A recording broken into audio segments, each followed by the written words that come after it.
नमस्कार दोस्तों, स्वागत है आपका अपने चैनल धार्मिक ज्ञान डबल वन में। आपसे रिक्वेस्ट है कि वीडियो को अंत तक जरूर देखें। वीडियो पसंद आए तो लाइक करें, साथ ही दोस्त, रिश्तेदार में शेयर एंड सब्सक्राइब जरूर करें। इससे हमें वीडियो बनाने का मोटिवेशन मिलता है और इस तरह की सच्ची धार्मिक ज्ञान की बातें लाते रहेंगे। आज हम आखिर इस्लाम धर्म का अंत कब होगा तथा भविष्य पुराण में इस्लाम धर्म के बारे में क्या लिखा है, जिसकी सच्चाई जानकर आपके भी होश उड़ जाएंगे। जी हाँ दोस्तों, भविष्य पुराण में इस्लाम धर्म के बारे में जो लिखा है वह सब सच होता आ रहा है और इसी के साथ इस्लाम धर्म के पतन की कहानी भी भविष्य पुराण में लिख दी गई है कि किस तरह होगा इस्लाम धर्म का अंत और क्यों भविष्य पुराण इस्लाम धर्म के बारे में तब से जानता है जब इस्लाम धर्म बना भी नहीं था। दोस्तों, महर्षि वेदव्यास द्वारा लिखित भविष्य पुराण में इस्लाम धर्म के साथ साथ ईसाई धर्म से जुड़ी भी ऐसी बातें लिखी गई हैं जो आज सच साबित हो रही हैं। तो चलिए दोस्तों, आज हम इस वीडियो के माध्यम से आपको उन्हीं भविष्यवाणियों के बारे में बताने वाला हूँ, जिसे सुनने के बाद आप भी पूरी तरह से दंग रह जाएंगे। दोस्तों, आज से 5000 साल पहले ही महर्षि वेदव्यास द्वारा भविष्य में होने वाली घटनाओं के बारे में लिखा जा चुका है और उनकी लेख को हम भविष्य पुराण के नाम से जानते हैं, जिसमें भविष्य में होने वाली घटनाओं का वर्णन मिलता है। दोस्तों, भविष्य पुराण से पता चलता है कि ईसाई और मोहम्मद के जन्म से बहुत पहले ही महर्षि वेदव्यास ने कुरान ग्रंथ लिखते समय मुस्लिम धर्म के उदय और विकास तथा ईसा मसीह और उनके द्वारा प्रारंभ किए गए ईसाई धर्म के विषय में लिख दिया था।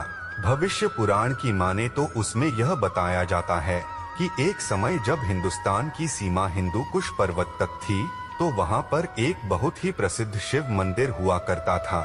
ऐसा कहा जाता है कि एक बार कोई संत हिंदू कुश पर्वत पर भगवान शिव के दर्शन करने के लिए गए थे।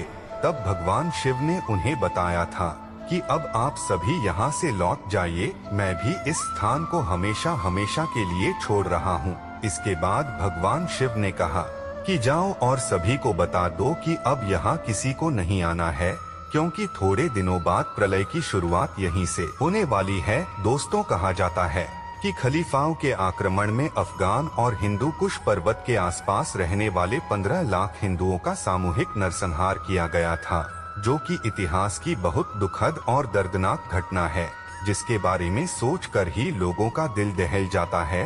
अफगान इतिहासकार होडा नीर के अनुसार यहाँ पर कई आक्रमणों के दौरान 15 लाख हिंदुओं का सामूहिक नरसंहार किया गया था। हालांकि कुछ ऐसे संत हैं जो यह मानते हैं कि भगवान जब किसी स्थान से नाराज होकर जाते हैं तो वहाँ प्राकृतिक प्रलय आने लगते हैं। कोई ना कोई बड़ी दुर्घटना वहाँ जरूर घटती है और शायद यही वजह है कि आज हिंदू कुश पर्वत और आसपास का जो इलाका है वह अफगानिस्तान का इलाका है, जो भूकंप पाने का केंद्र बना हुआ है। दोस्तों, यहाँ पर कोई ना कोई दुर्घटना होती रहती है। यहाँ रहने वाले लोगों की जिंदगी मौत से कम नहीं है। इतना ही नहीं, भविष्य पुराण में इस्लाम के बारे में तब लिखा गया था जब मोहम्मद का जन्म भी नहीं हुआ था। जहां भविष्य पुराण के खंड 3 में यह लिखा हुआ है कि रेगिस्तान के धरती पर एक व्यक्ति जन्म लेगा जिसका नाम मोहम्मद होगा और वे एक ऐसे धर्म की नींव रखेगा जिसके कारण मानव जाति का पतन होने लगेगा। वो ऐसा व्यक्ति होगा जो सभी मानवों को समाप्त करने की चेष्टा करेगा। उस धर्म के लोग अपने लिंग के अगले भाग को जन्म लेते ही काट देंगे और उनकी शिखा यानी कि चोटी नहीं होगी। वो दाढ़ी रखेंगे और मूछ नहीं रखेंगे। वह बहुत शोर करेंगे और मानव जाति का नाश करने की चेष्टा करेंगे तथा वे राक्षस जाति को बढ़ावा देंगे और वह अपने आप को मुसलमान कहेंगे। दोस्तों, इतना ही नहीं, भविष्य पुराण में यह भी बताया गया है किस तरह लोग एक लंबे समय तक मानव जाति को समाप्त करने की चेष्टा में लगे रहेंगे और वे अपने आप को ताकतवर बनाते जाएंगे।